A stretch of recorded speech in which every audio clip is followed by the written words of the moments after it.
শিক্ষার্থীবৃন্দ, কেমন আছো সবাই? আশা করি ভালো আছো। আজকের অনলাইন ক্লাসে তোমাদের স্বাগত। আজকের ক্লাসে আমরা একটা কবিতা পড়ব, আর কবিতাটা হচ্ছে কবি ফররুখ আহমদের পদ্মা। তাহলে কথা না বাড়িয়ে চলো শুরু করা যাক আজকের ক্লাস।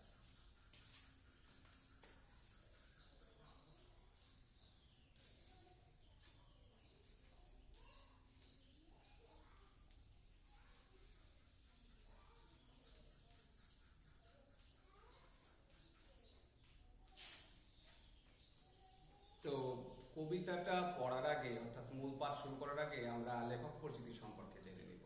তো কোনো লেখক সম্পর্কে আমরা যখন জানবো বা কোনো কবি সম্পর্কে যখন আমরা জানবো, তখন চারটা বিষয় মূলত আমাদের ভালো করে জানতে হয়। সেটা কি?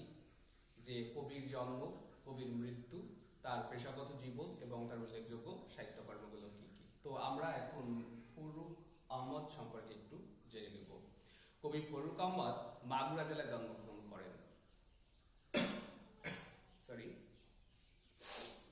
1918 খ্রিস্টাব্দের 10ই জুন তিনি মাগুরা জেলায় জন্মগ্রহণ করেন এবং তিনি পেশাগত জীবনে বাংলাদেশ বেতার ঢাকা কেন্দ্রের একজন স্টাফ রিপোর্টার ছিলেন।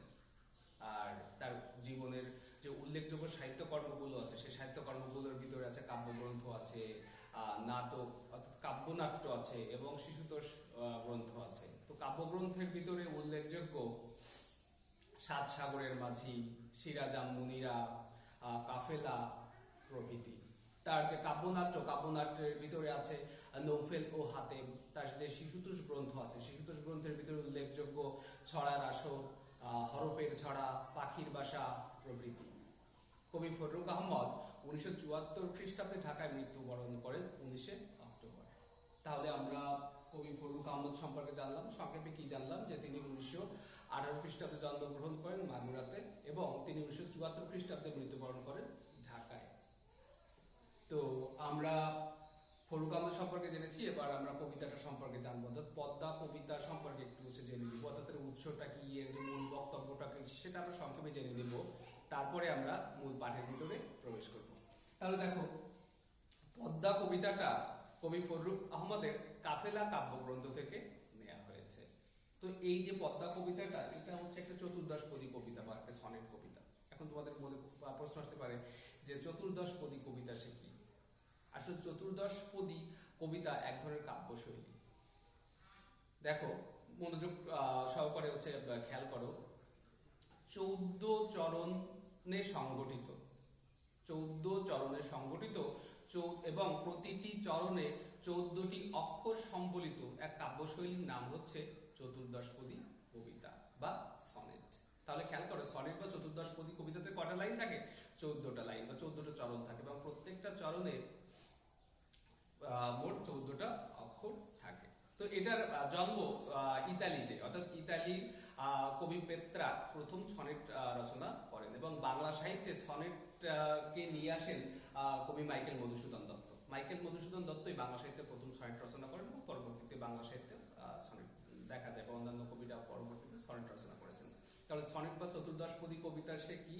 যে 14টি চরণ এবং প্রত্যেকটা চরণে 14টি অক্ষর সম্বলিত যে কাব্যশৈলী বা যে কবিতা, সেই কবিতাকে কি বলে? সেই কবিতাকে বলে সনেট বা চতুর্দশপদী কবিতা। তাহলে পদ্মা কবিতাটি কবির কাফেলা কাব্যগ্রন্থ থেকে নেওয়া হয়েছে এবং এটা মূলত একটা চতুর্দশপদী কবিতা। তো এরপর আমরা জানবো যে এই যে পদ্মা কবিতা, এই পদ্মা কবিতাটির মূল বক্তব্য কি বা এর যে মর্মার্থ, সেটা আমরা সংক্ষেপে একটু জেনে নেব। তো নাম শুনেই বোঝা যাচ্ছে যে পদ্মা, তাই না? নাম শুনে বোঝা যাচ্ছে যে এটা একটা নদীকে কেন্দ্র করে বা একটা নদীকে নিয়েই এই কবিতাটা লেখা হয়েছে। অর্থাৎ আমাদের যে পদ্মা নদী, পদ্মা নদীকে নিয়েই এই পদ্মা কবিতাটা লেখা হয়েছে। তো আমাদের জীবনের সাথে নদী ওতপ্রোতভাবে জড়িত। নদী কখনো আমাদের কাছে অভিশাপ, আবার কখনো আমাদের কাছে আশীর্বাদ। অভিশাপ কখন হয়? নদী যখন পাড় ভেঙে যখন পানিটা উপচে পড়ে, অর্থাৎ বন্যায় প্লাবিত করে চারপাশটা, তাই না? তখন সেটা আমাদের সামনে কি রূপে ধরা দেয়? ধ্বংসাত্মক রূপে। আবার যখন ওই পানিটা নেমে যায়, অর্থাৎ নদীর যে হচ্ছে পানি, নদীর পানিতে যে পলি মাটি থাকে, সেই পলিটা যখন নদীর দুই পাড়ে বা আশেপাশে যখন হচ্ছে জমা হয়, সেই পলি মাটিতে প্রচুর শস্য ফলে, তাই না? তখন সেটা আমাদের কি হয়, এই যে ফসল, সোনার ফসলে কিন্তু হচ্ছে তখন এই নদীর যে পলি মাটিটা, এই পলি মাটিটা আমাদের কাছে কি হিসেবে ধরা দেয়, আশীর্বাদ হিসেবে। তো পদ্মা কবিতাটিতে পদ্মা নদীর দুটি দিকের কথা বর্ণনা করা হয়েছে, অর্থাৎ পদ্মার ভয়ঙ্কর রূপ এবং পাশাপাশি পদ্মার কল্যাণময়ী রূপ। তো দেখো এখানে পদ্মা নদীর যে বৈশিষ্ট্য, পদ্মা নদীর রূপ এবং বৈশিষ্ট্য কিন্তু দুটোই ধরা পড়েছে এই পদ্মা কবিতাটিতে। পদ্মা কবিতায় আমরা দেখতে পাবো এর ভয়ঙ্কর এবং প্রমত্ত রূপ। পদ্মা একটা ভয়ঙ্কর এবং প্রমত্ত নদী। পদ্মার যে স্রোত সেটা দুর্বার এবং দুরন্ত। তো বর্ষাকালে এটা আশপাশটা প্লাবিত করে নিয়ে যায় বা ভাসিয়ে নিয়ে যায় মানুষের সাজানো বাগান, অজস্র জীবনের সম্ভার। কিন্তু তার পরবর্তীতেই আবার এটা কিন্তু এর কল্যাণময়ী রূপও আমাদের দেখায়, অর্থাৎ এই যে পদ্মার পলিতে প্লাবিত দুই পাড় বা দুই চরে কৃষকেরা ফলায় ফসল, অর্থাৎ এই যে চরে আবার সবুজের সমারোহ গড়ে ওঠে, অর্থাৎ নতুন জীবনের আহ্বান জানায় বা নতুন, অর্থাৎ মৃত্যু যে জড় বলা যায়, যে জড় যে মাটিতে, সেখানেও তারা কি করে, সবুজের সমারোহ জাগায় প্রাণের স্পন্দন। তাহলে সংক্ষেপে আমরা কি বলবো, যে পদ্মা কবিতাটা পদ্মা নদীকে নিয়ে লেখা হয়েছে। পদ্মা নদীর যে দুটি রূপ, একটা ভয়ঙ্কর রূপ বা ধ্বংসাত্মক রূপ, আবার আরেকটা তার কল্যাণময়ী রূপ, এই দুটি রূপের পরিচয় বা এই দুইটি রূপ নিয়ে এই কবিতাটা রচিত। অর্থাৎ পদ্মা নদী আমাদের কিভাবে ভয়ঙ্কর রূপে আমাদের ধ্বংস করছে, আবার কিভাবে আমাদের নতুন করে প্রাণের সঞ্চার করছে, নতুন জীবনের আহ্বান জানাচ্ছে, এই কল্যাণময়ী রূপে কিন্তু এই পদ্মা নদী, এই পদ্মা কবিতাটিতে মূল স্থান পেয়েছে, মানে মূল উপযোগ্য বিষয়। তো আমরা এখন কবিতাটা হচ্ছে পড়বো। মূল কবিতাটা পড়লেই আমরা বুঝতে পারবো যে আসলে কবিতাটা মূল বক্তব্য কি, বা আমরা সব বিস্তারিত সমস্ত কিছু জানতে পারবো। তাহলে চলো শুরু করা যাক, যে মূল যে পাঠটা সেটা। তো সবাই বইটা বার করো এবং আমার কথা মনোযোগ সহকারে শোনো। তাহলে দেখো, প্রথমেই বলেছি যে এটা একটা সনেট, এবং সনেট কবিতায় কি বলেছি, যে 14টা চরণ থাকবে। তো কবিতাটিতে মোট 14টা চরণ, 14টা লাইন আছে। তো দেখো আমরা শুরু করি। অনেক ঘূর্ণিতে ঘুরে পেয়ে ঢের সমুদ্রের স্বাদ, জীবনের পথে পথে অভিজ্ঞতা কুড়ায় প্রচুর, কেঁপেছে তোমাকে দেখে জলদস্যু দুরন্ত হার মান। তো এখানে খেয়াল করো কি বলছে, যে অনেক ঘূর্ণিতে ঘুরে পেয়ে ঢের সমুদ্রের স্বাদ, জীবনের পথে পথে অভিজ্ঞতা কুড়ায় প্রচুর, কেঁপেছে তোমাকে দেখে জলদস্যু দুরন্ত হারমাদ। অর্থাৎ কাকে দেখে দুরন্ত হারমাদ কেঁপে উঠেছে বা ভয় পেয়েছে, জলদস্যু হারমাদ। তো এখানে একটু বলি যে জলদস্যু হারমাদ অর্থাৎ তিনি একজন পর্তুগিজ জলদস্যু। তো এইখানে জলদস্যুদের কাজ কি? জলদস্যুদের কাজই হচ্ছে কিন্তু হচ্ছে নদীতে নদীতে ঘোরা, নদী থেকে সাগর, সাগর থেকে নদী, ঘুরে ঘুরে তারা কি করে, দস্যুবৃত্তি করে। এটাই কিন্তু তাদের পেশা, বা এইভাবে তারা জীবিকা নির্বাহ করে। অর্থাৎ এই যে সাগর পাড়ি দিতে গেলে বা নদী পাড়ি দিতে গেলে তাদের অনেক ঘূর্ণিতে পড়তে হয়, অনেক সাগর পাড়ি দিতে হয়। তাহলে এখানে খেয়াল করো, জলদস্যু হারমাদ সে অনেক সাগর, অনেক নদী পাড়ি দিয়েছে। তো পাড়ি দিয়ে এই পদ্মা নদীকে দেখে তার মন কেঁপে উঠেছে, বা পদ্মা নদীকে দেখে তিনি ভয় পেয়েছেন। তাহলে ভালোভাবে খেয়াল করো, এখানে কি বলা হচ্ছে, যে পদ্মা নদীর যে ভয়ঙ্কর যে রূপ, অর্থাৎ তার যে স্রোতস্বিনী রূপ, তার যে হচ্ছে তীব্র স্রোত, সেটাই কিন্তু এখানে বোঝানো হয়েছে। অর্থাৎ জলদস্যু হারমাদ যে কিনা সাগর থেকে সাগরে ঘুরে বেরিয়েছে, তার সে কি করছে, জীবনের বিচিত্র অভিজ্ঞতা নিয়েছে, তাই না? তো সেই জলদস্যু হারমাদের বুক পর্যন্ত কেঁপে উঠেছে এই পদ্মার দুরন্ত রূপ দেখে, পদ্মার ভয়ঙ্কর রূপ দেখে। তোমার তরঙ্গ ভঙ্গে বর্ণতার হয়েছে পাণ্ডু, সংগ্রামী মানুষ তবু দুই তীরে চালায় নাঙল, কঠিন শ্রমের ফল শস্যদানা পেয়েছে প্রচুর। এবার খেয়াল করো, তোমার তরঙ্গ ভঙ্গে বর্ণতার হয়েছে পাণ্ডু। তরঙ্গ ভঙ্গ মানে কি, স্রোতের আবর্তন, তাই না? তো এই যে স্রোতের আবর্তন দেখে, স্রোত দেখে জলদস্যু হারমাদ কি করছে, জলদস্যু হারমাদের মুখ ফ্যাকাশে হয়ে গেছে।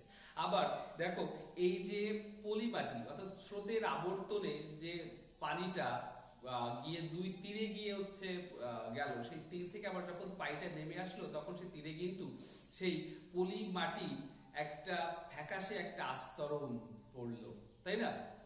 এটা ফ্যাকাশে অর্থাৎ একটা পাণ্ডুর বা একটা ফ্যাকাশে আস্তরণে দুই পার হলো আর কি।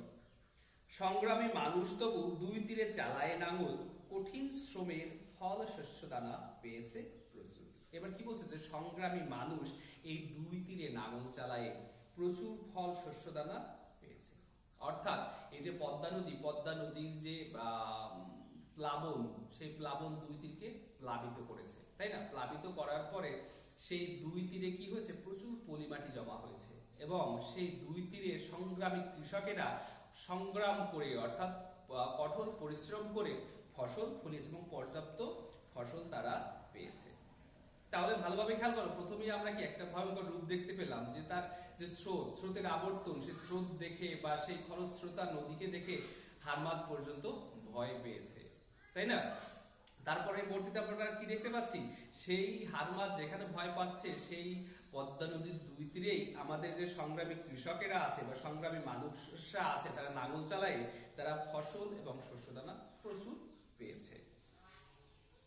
উর্বর তোমার চরে ফলায় আছে পর্যাপ্ত ফসল, জীবন মৃত্যুর দ্বন্দ্বে নিঃসংশয় নির্ভীক জওয়ান, সবুজের সমারোহে জীবনের পেয়েছে সম্বল। তাহলে খেয়াল করো, উর্বর তোমার চরে ফলায় আছে পর্যাপ্ত ফসল। কারা পর্যাপ্ত ফসল ফলায় আছে? কৃষকেরা, অর্থাৎ বাংলার কৃষকেরা এই যে পদ্মার যে চরে, সেই পদ্মার চরে পর্যাপ্ত ফসল ফলিয়েছে। জীবন মৃত্যুর দ্বন্দ্বে নিঃসংশয় নির্ভীক জওয়ান, সবুজের সমারোহে জীবনের পেয়েছে সম্বল। অর্থাৎ জীবনের সম্বল পেয়েছে কিসের মাধ্যমে? এই উর্বর পলি মাটির মাধ্যমে, পদ্মা নদীর মাধ্যমে। অর্থাৎ পদ্মা নদীর যে উর্বর পলিমাটি, সেই পলিমাটিতে জীবন মৃত্যুর দ্বন্দ্বে নিঃসংশয় নির্ভীক জওয়ান, বাংলার যে চাষি কৃষক, তারা কি করছে? তারা সবুজের সমারোহ সৃষ্টি করেছে। সেই সবুজের সমারোহে জীবনের সম্বল তারা ফিরে পেয়েছেন। অর্থাৎ বর্ষাকালে যখন নদীর দুই তীর প্লাবিত হয়, তখন সেই প্লাবনটা যখন নেমে যায় বা সেই পানিটা যখন নেমে যায়, তখন সেই জায়গাটা প্রচুর পলিমাটিতে পরিপূর্ণ হয় এবং সেই পলিমাটি খুব উর্বর, এবং উর্বর মাটিতে সবুজের সমারোহ সৃষ্টি হয় এবং কৃষক সব হারিয়েও কিন্তু নতুন করে আসার স্বপ্ন দেখে, এত জীবনের সম্বল তারা আবার ফিরে পায়। বর্ষায় তোমার স্রোতে গেছে ভেসে সাজানো বাগান, অসংখ্য জীবন আর জীবনের অজস্র সম্ভার, হে নদী জেগেছে তবু পরিপূর্ণ আহ্বান। তাহলে এখানে খেয়াল করে কি বলছে, যে বর্ষায় তোমার স্রোতে ভেসে গেছে সাজানো বাগান, অসংখ্য জীবন আর জীবনের অজস্র সম্ভার। তারপর কি, বর্ষাকালে যখন নদীর যে স্রোতটা, সেই নদীর স্রোতে কি হয়েছে, যে অনেক সাজানো বাগান ভেসে গেছে, অনেক জীবন ভেসে গেছে, তাই না? জীবনের অজস্র সম্ভর, সব ঘর বাড়ি সমস্ত কিছু কি হয়ে গেছে, সবকিছু ভেসে গেছে। হে নদী জেগেছে তবু পরিপূর্ণ আহ্বান। জেগেছে তবু পরিপূর্ণ আহ্বান মানে কি, এই যে পানিটা যখন নেমে গেল, তখন সেই যে ভূমিটা, সেই ভূমিতে কিন্তু হচ্ছে কি হয়, উর্বর যে পলিমাটি, সেই পলিমাটির আস্তরণ পড়ে এবং সেই পলিমাটির উর্বর পলিমাটিতে কৃষকেরা শস্য এবং ফসল ফলায়। তারা নাঙল চালিয়ে কঠোর পরিশ্রম করে শস্য এবং ফসল ফলায় এবং সবুজের সমারোহে ভরে যায় চারিদিকটা। অর্থাৎ নতুন করে পরিপূর্ণ জীবনের আহ্বান তারা জানায়। অর্থাৎ সবকিছু ভাসিয়ে নিয়ে গেছে, বর্ষার স্রোতে সবকিছু সাজানো বাগান ভাসিয়ে নিয়ে গেছে, তার মানে কিন্তু সবকিছু শেষ হয়ে যায় নাই, আবারও কিন্তু নতুন করে নতুন প্রাণের আহ্বান কিন্তু সেই পদ্মা নদী আমাদের করে। তার মানে দেখো খেয়াল করো, এখানে কিন্তু দুইটা রূপের কথা বলা হচ্ছে। একটা কি পদ্মার যে ধ্বংসাত্মক রূপ বা পদ্মার যে হচ্ছে ভয়ঙ্কর রূপটা, আবার সাথে সাথে পদ্মার যে প্রমত্ততার দিকটা বা পদ্মার যে কল্যাণময়ী যে রূপটা, তাই না? সেটাও কিন্তু একই সাথে এই কবিতাটিতে ফুটে উঠেছে। মৃত জড়তার বুকে খুলেছে মুক্তির স্বর্ণদ্বার, তোমার সুতীব্র গতি, তোমার প্রদীপ্ত স্রোত দ্বারা। তাহলে খেয়াল করে কি বলছে, যে মৃত জড়তার বুকে খুলেছে মুক্তির স্বর্ণদ্বার। অর্থাৎ এই যে প্লাবিত যে ভূমি ছিল, সেই প্লাবিত ভূমি থেকে যখন সেই প্লাবনের পানিটা নেমে গেল, তখন যে উর্বর মাটি বা উর্বর পলিমাটি, সেখানে কি হয়েছে, মুক্তির স্বর্ণদ্বার খুলে গেছে। অর্থাৎ সেখানে সবুজের সমারোহের যে স্বর্ণদ্বার, অর্থাৎ জীবনের যে স্বর্ণদ্বার, সেটা খুলে গেছে। তোমার সুতীব্র গতি, তোমার প্রদীপ্ত স্রোতধারা, অর্থাৎ তোমার যে স্রোতধারা, অর্থাৎ তোমার যে গতিময়তা, সেটা মানব জীবনে কি কল্যাণ বয়ে এনেছে। তো দেখো, তাহলে আমরা কবিতাটা পড়লাম। তো কবিতাটিতে আমরা কি দেখতে পেলাম, যে পদ্মার যে রূপ, পদ্মার দুটো রূপই কিন্তু আমরা দেখতে পেলাম, অর্থাৎ এর ভয়ঙ্কর রূপ এবং এর প্রমাদতার রূপ। তো দেখো, আমাদের যে জীবনধারা, আমাদের জীবনধারার সাথে নদী ওতপ্রোতভাবে জড়িয়ে আছে। নদীর সাথে আমাদের জীবন জীবিকা কিন্তু মিশে আছে, তাই না? অর্থাৎ নদী আমাদের জীবনেরই একটা অংশ। নদী যেমন আমাদের কে আমাদের জন্য অভিশাপ স্বরূপ, এবং নদী কিন্তু আমাদের আশীর্বাদ স্বরূপ। অর্থাৎ নদী যখন বর্ষাকালে আমাদের যে দুকুল, মানে পদ্মার যে পদ্মা বলবো, পদ্মা যেমন বর্ষাকালে তার দুকুল প্লাবিত করে, তাই না? দুকুল প্লাবিত করে এবং যে ভাসিয়ে নিয়ে যায় সাজানো বাগান, অজস্র জীবন এবং জীবনের অজস্র সম্ভার, তাই না? তাহলে পদ্মা কবিতায় কিন্তু কি হচ্ছে, পদ্মা কবিতায় যে পদ্মার ভয়ঙ্কর এবং প্রমত্ত রূপের কথা বলা হয়েছে। এই পদ্মার স্রোত দুরন্ত ও দুর্বার। বর্ষাকালে এই যে পদ্মা ভাসিয়ে নিয়ে যায় সাজানো বাগান, তাই না, জীবনের অজস্র সম্ভার। অর্থাৎ এই যে পদ্মা একটা ধ্বংসাত্মক রূপ আমাদেরকে দেখায়। তো এত কিছুর পরও পদ্মার কিন্তু রয়েছে একটা কল্যাণময়ী রূপ, তাই না? পদ্মার কলিতে প্লাবিত এর দুই পারের উর্বর ভূমিতে বা উর্বর ভূমি মানুষকে দেয় পর্যাপ্ত ফসল, এছাড়াও দেয় জীবনদায়ী সবুজের সমারোহ। তাই পদ্মা কেবল ধ্বংসই করে না, পদ্মা কি করে, পদ্মাকে ঘিরে জেগে ওঠে প্রাণের স্পন্দন। তো পদ্মাকে ঘিরে জেগে ওঠে প্রাণের স্পন্দন, এই কারণে বলা হয়েছে মৃত জড়তার বুকে খুলেছে মুক্তির স্বর্ণদ্বার, তাই না? তাহলে দেখো, তার আগেও একটা লাইন আমরা দেখেছিলাম, সেটা হচ্ছে কি, যে হে নদী জেগেছে তবু পরিপূর্ণ আহ্বান। অর্থাৎ নতুন প্রাণের স্পন্দন, অর্থাৎ নতুন প্রাণের আহ্বান কিন্তু জেগে ওঠে। তাহলে কবিতাটা যেহেতু হচ্ছে খুব ছোট, 14টা লাইনের একটা কবিতা এবং খুব সহজ সরল একটা কবিতা, যতগুলো কবিতা আছে তার ভিতরে কবিতাটা সবচেয়ে ছোট এবং কবিতাটা কিন্তু খুব সহজ সরল প্রাঞ্জল। এটা বুঝতে তোমাদের কোনো কষ্ট হবে না, খুব সহজেই তোমরা বুঝতে পারবে। তাহলে আজকে আমরা কি পড়লাম, আজকে আমরা পড়লাম যে পদ্মা কবিতাটা। তো সংক্ষেপে আমি আরো একটু হচ্ছে তোমাদেরকে বলে দেই পদ্মা কবিতা সম্পর্কে। তাহলে পদ্মা কবিতাটা কবি ফররুখ আহমদের একটা চতুর্দশপদী কবিতা, এবং পদ্মা কবিতাটা কবি ফররুখ আহমদের কাফেলা কাব্যগ্রন্থ থেকে নেওয়া হয়েছে। এবং পদ্মা কবিতাটিতে পদ্মা নদী, সেই পদ্মা নদীর দুটি রূপের কথা এখানে বলা হয়েছে। অর্থাৎ এখানে পদ্মার যে ভয়ঙ্কর রূপ এবং পদ্মার যে প্রমত্ততা, সেটা কিন্তু হচ্ছে এখানে এই কবিতাটিতে ফুটে উঠেছে। অর্থাৎ যে পদ্মা নদী কখনো আমাদের কাছে আশীর্বাদ, কখনো অভিশাপ হিসেবে ধরা দিয়েছে। পদ্মা যেমন বর্ষায় আমাদের দুপাশ বা পদ্মার দুপাশ প্লাবিত করে এবং ভাসিয়ে নিয়ে যায় সাজানো বাগান, অজস্র জীবনের সম্ভার, তেমনি আবার পদ্মার রয়েছে কল্যাণময়ী দিক। অর্থাৎ পদ্মার পলিতে প্লাবিত যে উর্বর ভূমি বা চর, সেইখানে জেগে ওঠে সবুজের সমারোহ। অর্থাৎ কৃষক সেখানে লাঙল চালিয়ে ফলায় পর্যাপ্ত ফসল এবং তারা ফিরে পায় জীবনের সম্বল। অর্থাৎ নতুন জীবনের স্পন্দন কিন্তু হচ্ছে আমরা কৃষকেরা পায়, তাই না? অর্থাৎ পদ্মা শুধুমাত্র ধ্বংসই করে না, পদ্মার সাথে সাথে আবার কি করে, নতুন জীবনের স্পন্দন জাগিয়ে তোলে। তাহলে আমরা আজকে পদ্মা কবিতাটা পড়লাম, তোমরা নিশ্চয়ই পদ্মা কবিতাটা হচ্ছে বুঝতে পারছো। তো আজকে ক্লাস এই পর্যন্তই, দেখা হবে পরবর্তী ক্লাসে। ততক্ষণ পর্যন্ত